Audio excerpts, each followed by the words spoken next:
Hey folks, it's Mark with Fire Mountain Outdoors, and I'm here with Scully, who's sitting on Project Rustbucket. Rustbucket does not look that much different than it did when we drug it out of a field of my friend Michael Smack down in San Antonio, Texas. The question is, we saw in episode 1 that I reduced this down to its basic parts, and now it's reassembled. It doesn't look that much different, just as I intended. Does it work? Does it live? And how did I get to this spot?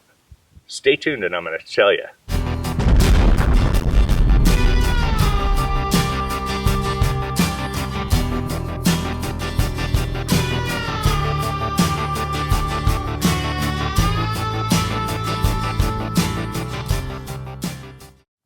Well, let's just start from the very front and work to the way back, and I'm going to show you the steps and what I did to make Project Rustbucket reassemble. The first at the very front would be these bighorn tires.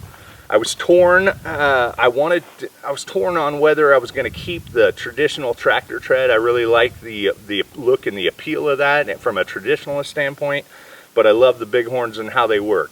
The condition of the old tires dictated that. They were toast. We cut those off, and I bought new tubes and new bighorn tires, and I mounted those up. Coming to the rear, the next thing would be the chains. I put all new chains in all 3 spots. We got the front wheel, the rear wheel, and the primary between the Albion and the rear miter box. We reused the front rack. I did have to weld and correct the traditional cracks that usually happen underneath the forks, right where the fork meets the miter box mount. We re-welded those up and then kind of colored and painted and patinaed that to match. I integrated a hydraulic system. I'm a big fan of hydraulic brakes over the mechanical brakes. I sourced a couple of different items off of eBay, and this mini pit bike brake caliper. I found another rear setup that had a hose that was the right length, and then I found a brake master cylinder that worked, and all of that tied together. And then I just kind of sanded and patinaed and painted and made those kind of blend and match.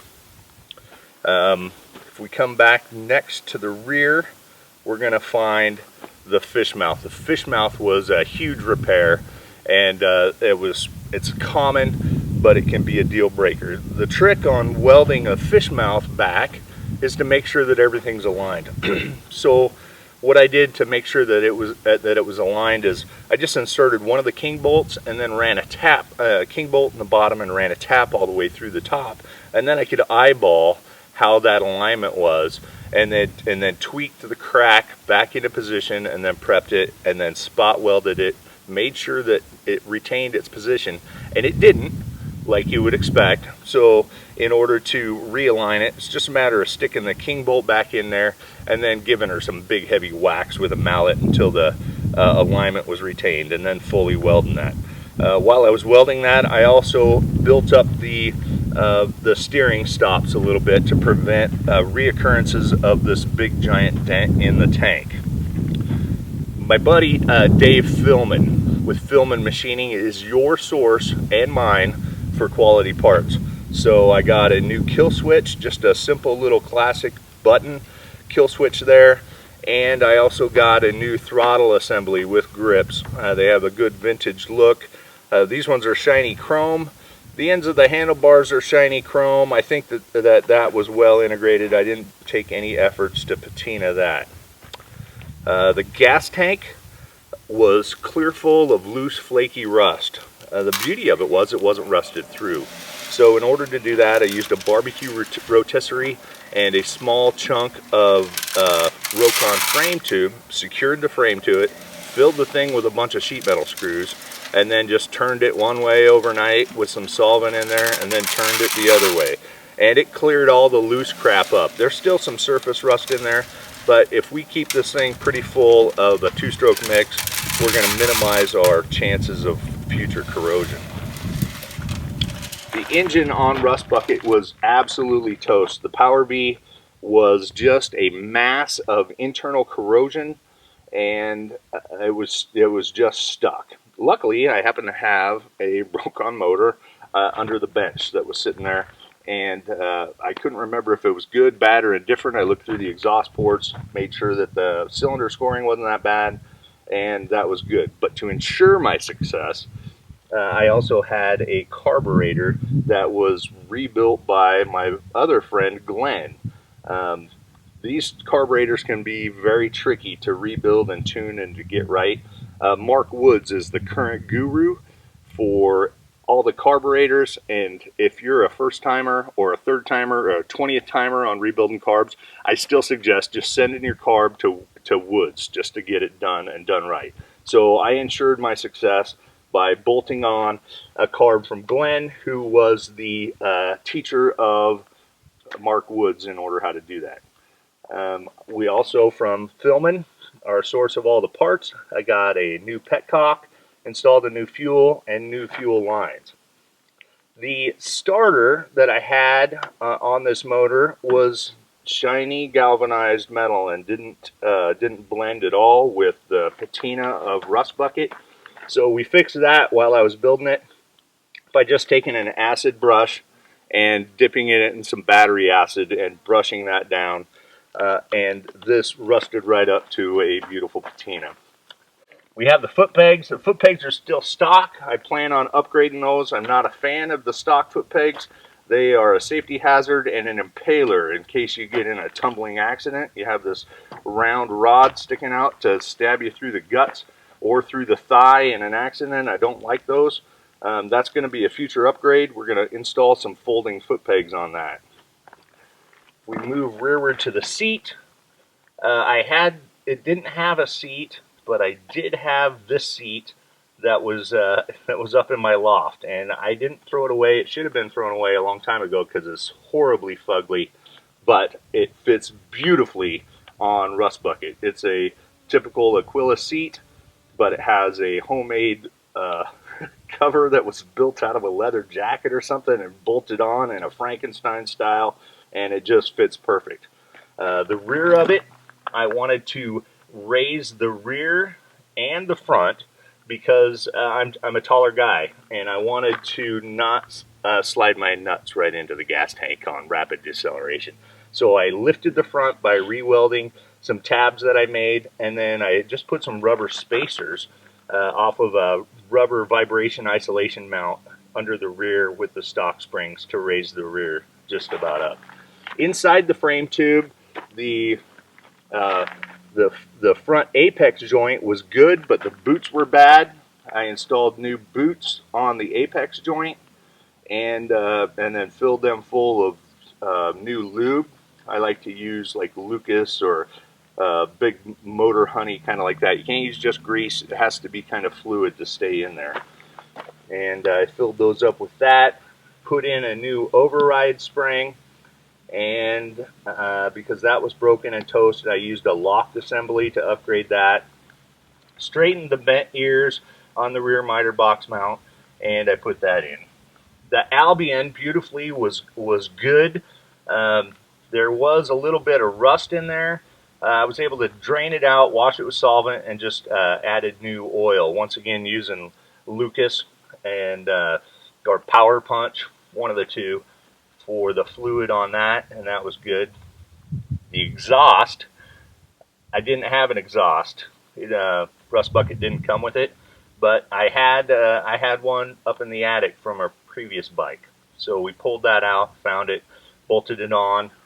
I found that the Kittle exhaust was plugged up with carbon from the previous build or previous bike.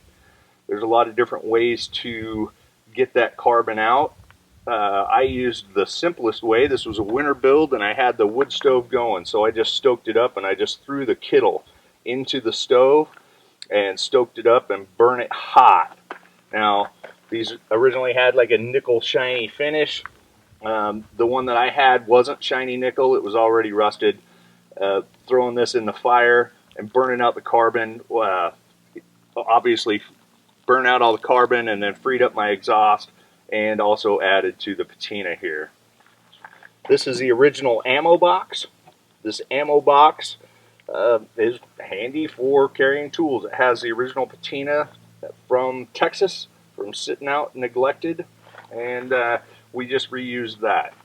This foot peg, I had a foot peg on the left, but I didn't have a foot peg on the right. These are a Denfeld foot peg.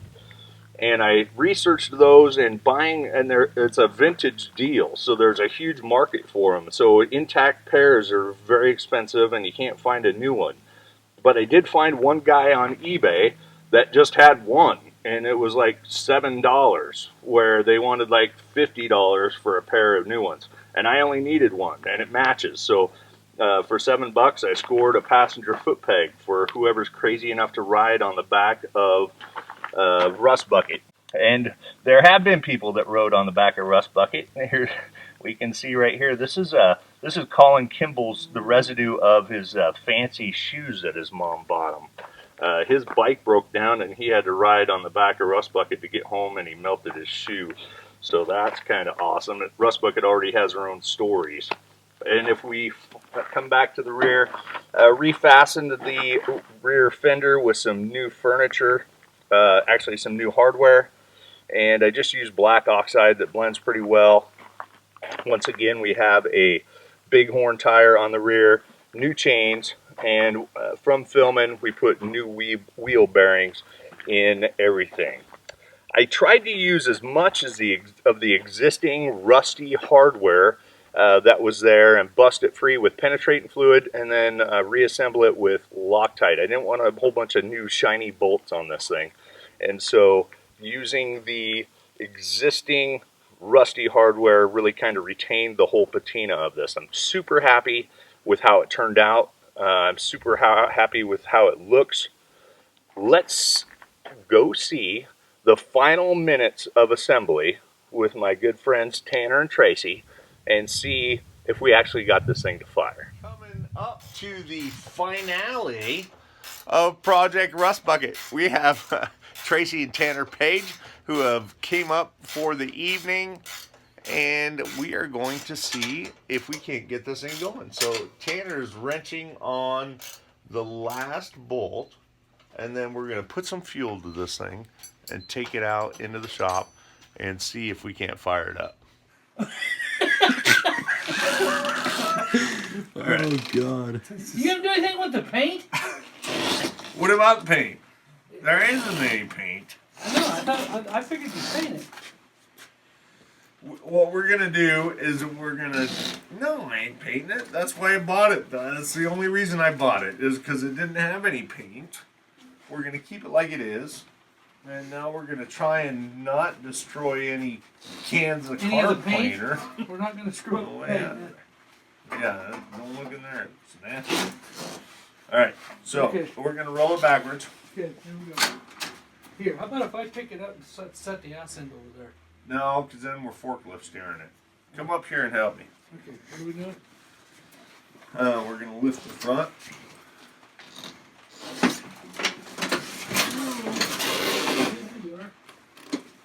Like that.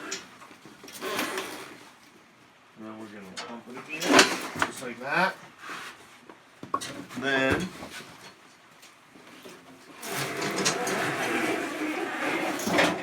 alright.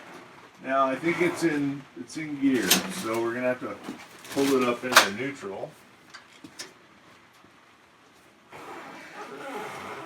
There you go. Alright, now we're gonna push it out. Hold it, hold it. Whoa! Hold it, hold it. Look at that.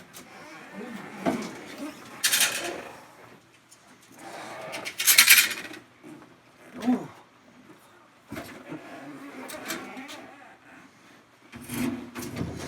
Ooh. Got her? Got her. Gosh, what a jewel. Yeah. There's a little fighting house in there. Okay. Well, now we will get some fuel. Okay. And then we'll try and kick her. Put some standby. Kerosene in it. It's not.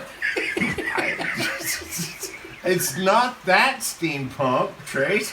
It runs off. I gotta take a picture of this to show the guys at work. Two-stroke gas.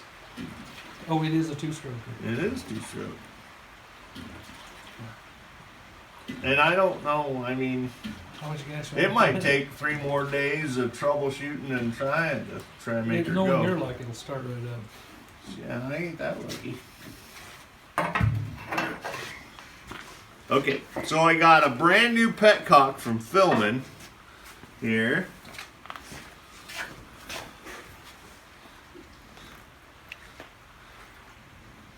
We're gonna put some fuel to it. I'm trying to figure out which way turns it on.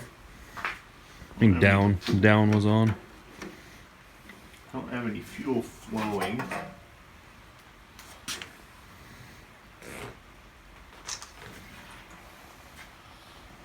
Well, maybe I gotta pull it some or kick it some or something. And get down there and blow on the gas tank. So, let me make sure. So that's first gear. Now we're in neutral. I'm gonna pull on it and see what happens. Got the choke on.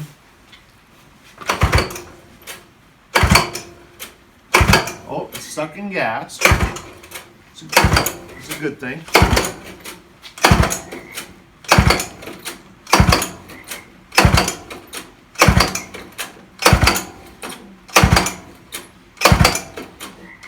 We're starting to get fuel. Oh, ow.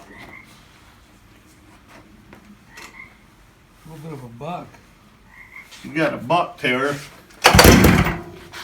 Woo! Woo, doggy! You hear that? Taking that choke off.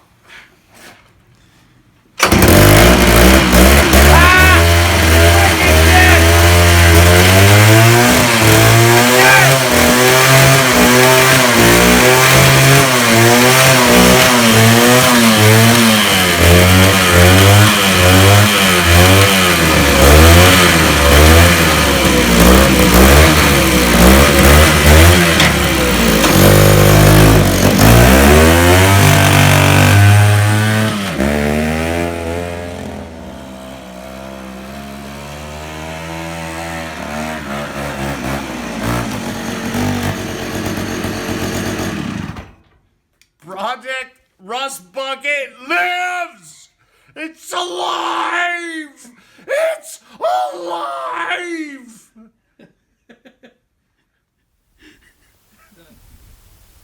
Well, as you can see, Rustbucket lived, and I was really super excited to have that happen.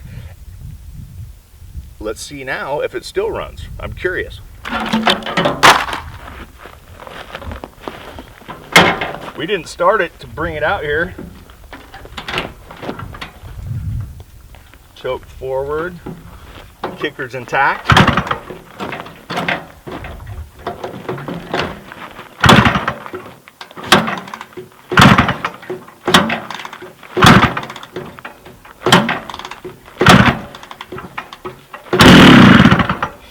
I'd like to note that Chuck Taylors are not the best motorcycle kickstart and shoot.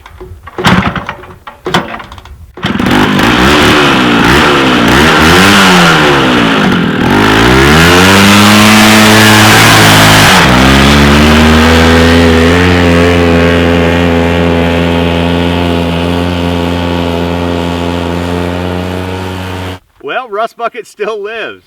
Hey folks, thanks for watching and joining me on this episode. I'm super happy with how this bike turned out. It's really kind of cool. It fits my niche, fits what I wanted to do. It's a successful project. If you like what you saw today, make sure you like and subscribe. Check us out over on Facebook, Instagram, all those other things. I think we're on Twitter too, every now and again. Like and subscribe. Thanks for watching.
of their loons